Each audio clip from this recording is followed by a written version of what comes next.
네, 반갑습니다. 7월 16일 화요일 아침 시황입니다. 자, 오늘 미국 증시는 상승 마감이 됐습니다. 근데 역시 예상했던 대로, 네, 뉴스 자체가 다 트럼프로 도배가 돼버렸습니다. 그래서, 특별히 볼 게 없어요. 네, 그래서 오늘은 몇 가지 중요한 부분들 뭐가 있나 조금씩 살펴보고, 좀 간단하게 마무리하도록 하겠습니다. 자, 다우지수나 나스닥은 일단 상승 마감이 됐습니다. 일단 트럼프 쪽으로 베팅을 많이 하고 있고, 트럼프 관련주로 집중이 되다 보니까, 아무래도 다우지수라든지 이런 쪽에서 주가 상승이 좀 일어났다 이렇게 보여지는 부분이고요. 또 금리 인하 이야기들도 같이 나오고 있거든요. 그러니까 전체적으로 대선 분위기는 많이 기울었다 볼 수가 있을 것 같아요. 지금 71%, 뒤집기는 좀 어렵겠죠? 그래서 이제, 트럼프가 당선될 확률이, 거의 확실하다. 이런 쪽으로 되어 있는 것 같고, 이 틈을 타가지고, 머스크는 또 트럼프를 지지한다 해가지고 테슬라의 주가를 또 올려놓습니다. 엔비디아는 좀 떨어졌고요. 네, 테슬라는 올라가는 그런 형태를 만들어냈는데, 혼란스럽습니다. 네. 이게 트럼프는 항상 대통령 때도 혼란스러웠지만 되기도 전부터 네 이렇게 혼란스럽네요. 자, 아무튼 네 그런 형태의 느낌들이고, 오늘 뉴스 보시면 아시겠지만 네 전부 다 트럼프 이야기입니다. 네 트럼프. 자, 처음부터 볼게요. 네, 뉴스도 몇 개 없어요. 뉴스도 몇 개 없는데 전부 다 트럼프예요. 뉴욕 증시 트럼프 피격 후 첫 거래일 강세. 피격 후 첫 거래일. 이거를 되게 역사적인 사건으로 보더라고요. 그래서 새롭게 이제 뭔가가 바뀌는 그런 형태의 어떤 기준일이다. 이런 식으로 얘기가 나오더라고요. 네. 그래서 이렇게 나와 있는데 참 대단합니다. 그죠? 그래서 일단 상승 흐름이 진행되고 있다라고 보시면 되고요. 피격에도 불구하고 트럼프 전 대통령이 귀에 부상만 입은 것은 정말 다행이다. 그래서 결과적으로 시장은 상승 모멘텀을 이어갈 것이다. 보통은 이제 새로운 정권이 들어오게 되면 좀 혼란스럽기 때문에 이 기존 투자자들은 별로 안 좋아합니다. 그렇지만 이번 트럼프 사건 같은 경우는 전혀 그것과 반대로 움직이는 모습이죠. 자, 매그니피센트 세븐의 주가가 모두 강세를 보였다라고 되어 있지만 실질적으로는 엔비디아는 조금 떨어졌어요. 네, 이때는 이제 오전 시점이었죠. 그래서 그렇게 보시면 되는 거고요. 어젯밤 그죠? 12시 40분경에 나왔던 뉴스였네요. 네.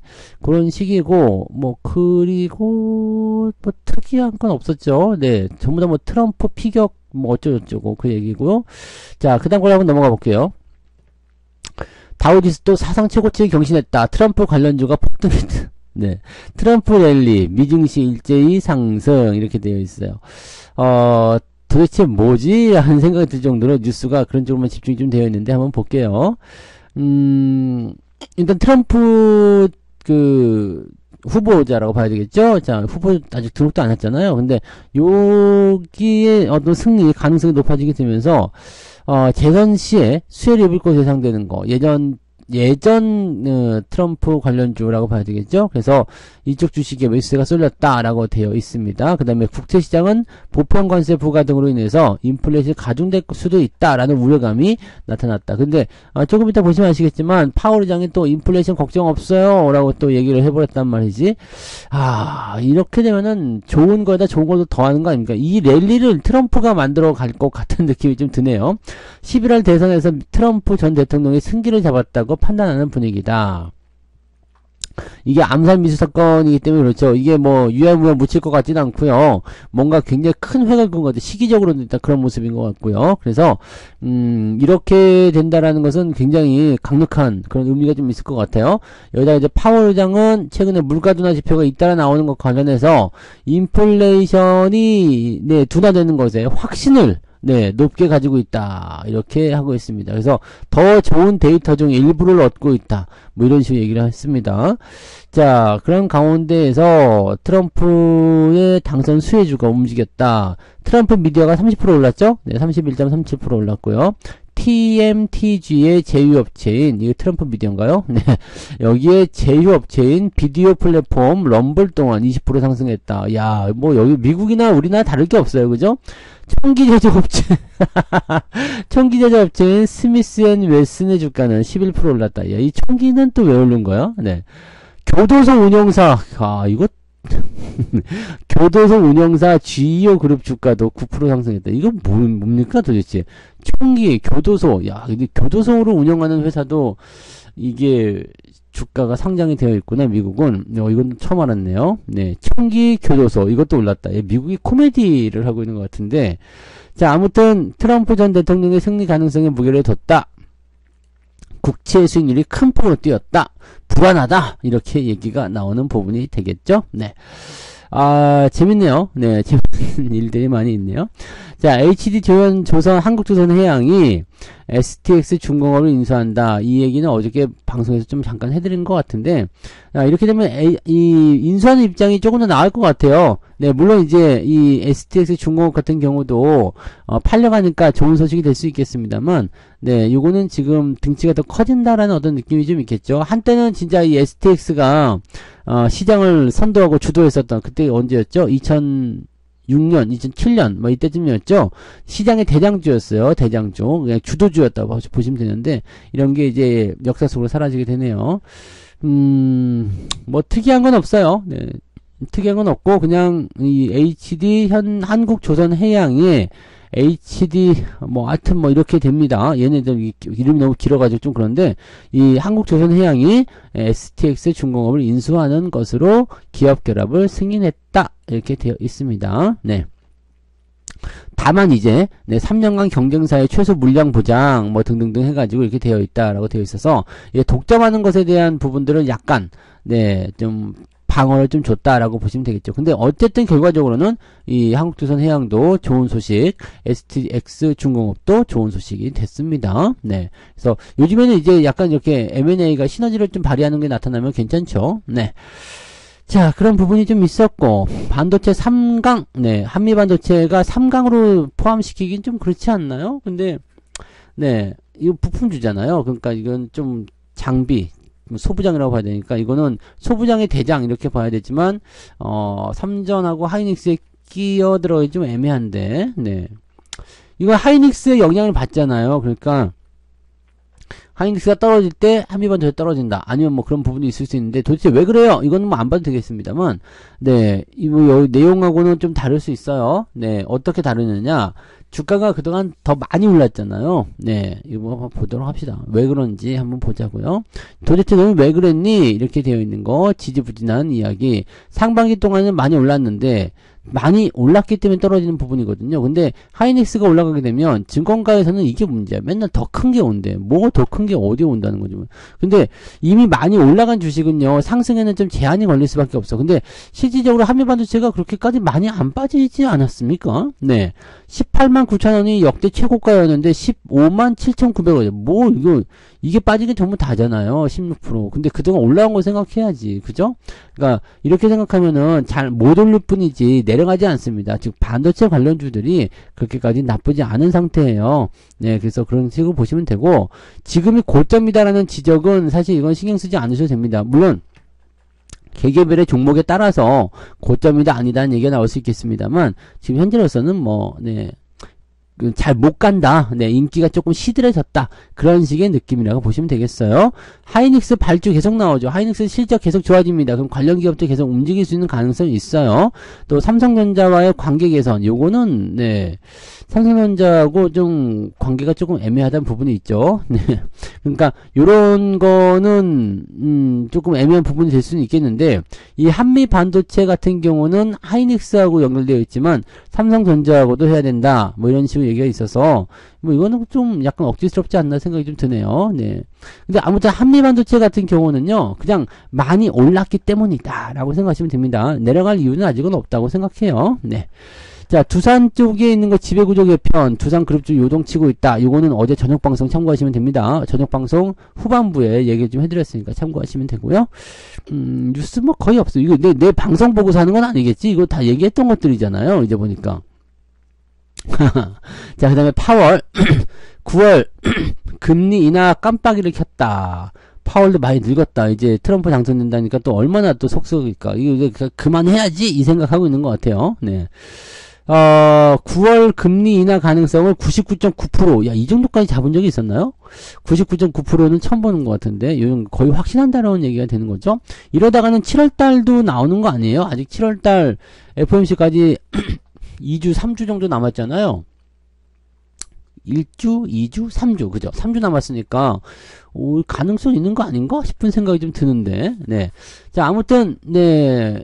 이번 달에 안 하면 9월 달에 할 것 같아요. 네, 8월 달, 그 다음에 9월 달 CPI 지표를 보게 되면 이제 2%대로 들어갈 것이다. 라고 볼 수가 있기 때문에 그 정도 생각하시면 되고, 미국 실업률이 이제 4% 넘어갔잖아요. 4% 이상으로 넘어가게 되면 뭐가 나온다고 했어요? 금리 인하가 나온다. 이 부분들. 다 얘기해드렸던 내용들입니다. 그걸 그대로 해가지고 파월이 이야기하는 것이고, 구체적인 금리 인하 시점과 관련해서는 회의마다 결정할 것이다. 라고 되어 있고요. 금리 인하를 할 수 있다라는 겁니다. 인플레이션이 정확히 2%로 낮아지기 전에 금리 인하에 착수하겠다는 뜻을 밝혔다. 그렇게 가고 있을 때 금리 인하를 해야 되겠다. 얘네들 지금 금리를 너무 높여놨기 때문에 이 부분에서 압박감이 상당할 거예요. 금리를 내리긴 해야 되는데 명분이 없잖아. 이미 말을 해놓은 게 있어서. 근데 다행히도 지금 실업률 올라가죠. 그 다음에 인플레 떨어지죠. 그러니까 이때가 기회다. 지금 아니면 금리 인하 못한다. 이렇게 되는 거죠. 가장 중요한 건 첫 번째 물꼬를 트는 거예요. 명분을 가지고 물꼬를 트게 되면 그 다음에 뭐 인플레이션이 올라가든 아니면 뭐가 어찌 되든 간에 신경 쓸 거 없고 그냥 금리 인하 계속한다. 이렇게 될 수가 있거든요. 그러니까 그런 부분 보시면 됩니다. 자, 금리 인하가 될 가능성은 99.9%. 이거는 처음 보는 것 같아요. 네, 처음 보는 것 같아요. 99.9%. 0.1%가 또 어떻게 될지 모르지만, 네, 99.9%다. 이렇게 얘기되어 있고, 뭐, 연준 총재들 같은 경우도, 네, 대체적으로 이제 이런 이야기들 많이 하고 있습니다. 연방은행, 네, 총재들도 그런 식으로 얘기를 하고 있습니다. 메리, 그 다음에 굴비, 예, 얘네들, 네, 이야기 하고 있는 거죠. 네, 굴습이에요. 네, 제가 굴비라고 했다가 또 굴비라고 하지 마시고, 네, 아무튼 그렇게 되어 있고요. 자, 국제유가는 0.35% 하락했다는 얘기도 있습니다. 이것도 트럼프 암살 시도, 달러 강세. 네, 부통령 후보의 JD 벤스, 흑수저에서 미 공화 미래로, 뭐 이런 얘기도, 이거 다 트럼프 관련주입니다. 네, 금, 달러, 안전자산 선호. 자, 이 안전자산 선호라는 게 너무 웃기지 않아요? 네, 트럼프의 변수 때문에, 안전자산 선호가 움직인다. 트럼프 당선되면은 안전자산이 네, 그 시장이 불안해진다는 얘기가 되는 거잖아요.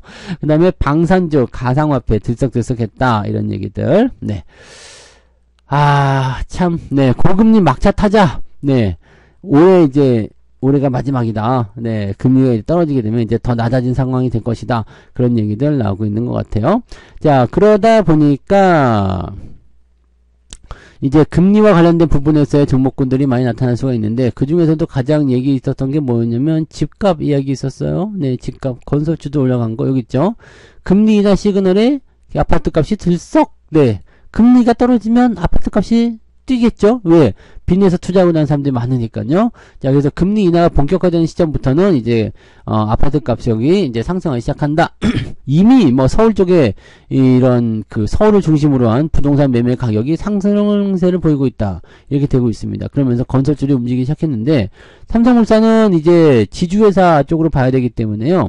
요거는 조금 다른 개념으로 해석하셔야 될 것 같아요. 요거는 이제 밸류업으로 넘겨서 보셔야 되는 것 같고 현대건설은 2.9%, 대우건설은 네, 대우건설, HDC, 현대산업 이런 것들은 6%대 7% 상승 마감, GS도 7%대, ENC도 2.4%. 그동안 많이 내려가 있기 때문에 이게 감이 없을 뿐이지, 네, 주가 상승은 계속 진행되고 있다고 보시면 되겠습니다. 그래서 좀 주목을 받을 만한 그런 어떤 업종군이 됐어요.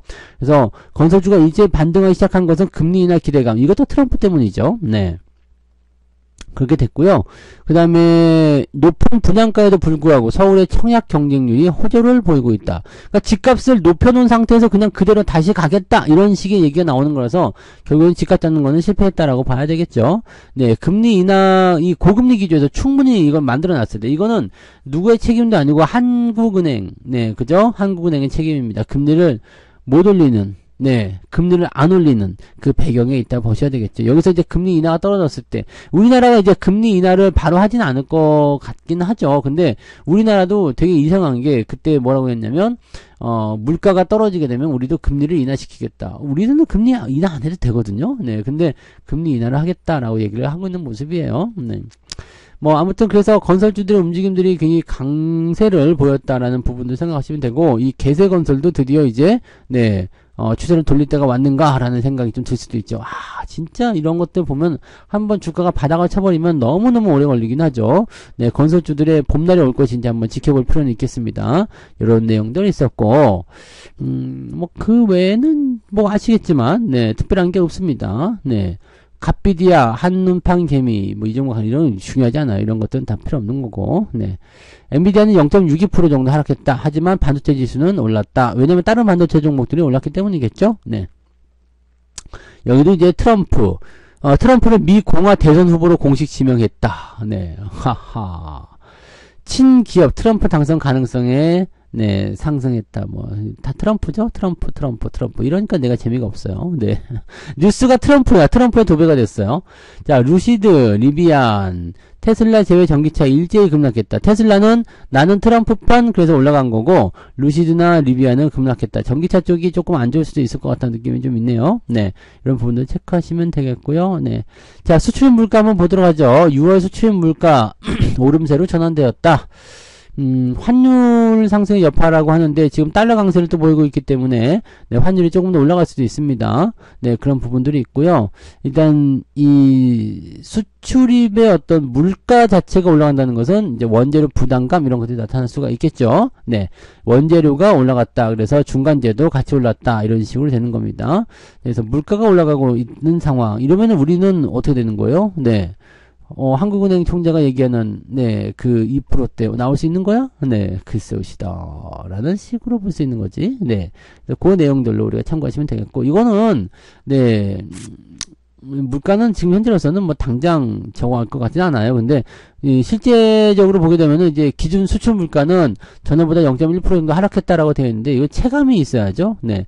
수입 물가도 조금 내렸다라고 되어 있습니다. 뭐 딱 이런 정도로 네, 이런 정도로 가보시면 될 것 같습니다. 그래서 혼란스럽습니다. 이 주식 시장이 정치권의 이슈로 흔들린다는 거. 물론 이제 영향력을 아예 배제할 수는 없겠죠. 정책적인 부분이 있으니까. 근데 이런 것들은 조금 네 그렇게 보기 좋지 않습니다. 특히 이제 어닝 시즌 뭐 이렇게 들어가면서 이제 실적이라든지 기업의 본연의 가치로 이 주목을 받아야 되는데 그런 게 아니라 그냥 이렇게 나온다는 것은 조금 애매하네요. 네. 아무튼 트럼프가 아주 그냥 시장을 들었다 놨다 해잉하고 있는 모습인데 결과적으로는 주가 상승 쪽으로 베팅들이 많이 걸려지고 있기 때문에 그런 부분을 보시면 되겠습니다. 뭐 그런 것도 있죠. 뭐 이제 방산주, 네, 트럼프 관련한 거 대신에 항상 말씀드렸었던 바이든 관련주들은 이제 주의를 좀 하셔야 돼요. 특히 이제 IRA 관련한 종목들이라든지 전기차, 네, 그 다음에 또 뭐가 있었죠? 그 친환경 이런 쪽은 조심하셔야 됩니다. 그러니까 이런 거 지금 대세의 흐름이 어디로 가고 있는지를 반드시 파악하고 들어가셔야 됩니다. 우리가 트럼프 관련주를 꼭 굳이 매수해야 될 이유는 없겠습니다만, 네, 매수를 하고자 할 때는 또 어떤 쪽으로 들어가야 되는지 그런 것들을 좀 잘 보셔야 됩니다. 그래서 그런 부분도 잘 체크하고 진행들 하시기 바랍니다. 아시겠죠? 네. 그래서 오늘은 여기까지 이야기해 드리고요. 네, 트럼프의 또 네, 도배된 주식시장 또 오늘 어떻게 변할 것인지 한번 관심 있게 지켜보도록 하자고요. 자, 오늘 파이팅 하시고요. 자, 저는 장중시황 때 다시 오도록 하겠습니다. 고맙습니다. 본 방송에서 제공되는 모든 정보는 투자 판단의 참고 자료이며 투자의 최종 책임은 본 방송을 이용하는 본인에게 있습니다.